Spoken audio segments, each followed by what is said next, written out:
నవరత్నాలతో కూడా అర్చన చేసేవాడు.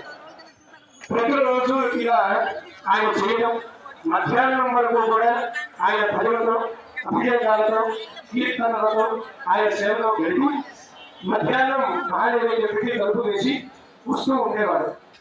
ఆ నందుడు యొక్క అంటే నందీశ్వరుడు వేరు, నందుడు వేరు.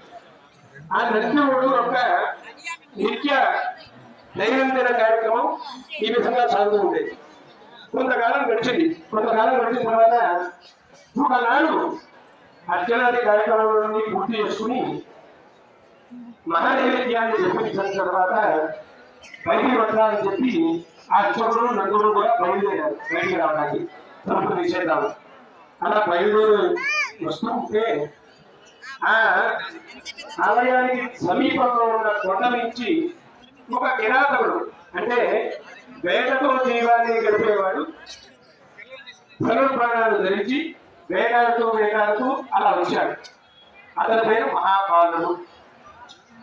అలా వచ్చి అక్కడ శివుణ్ణి చూశాడు. అప్పటి వరకు అనేక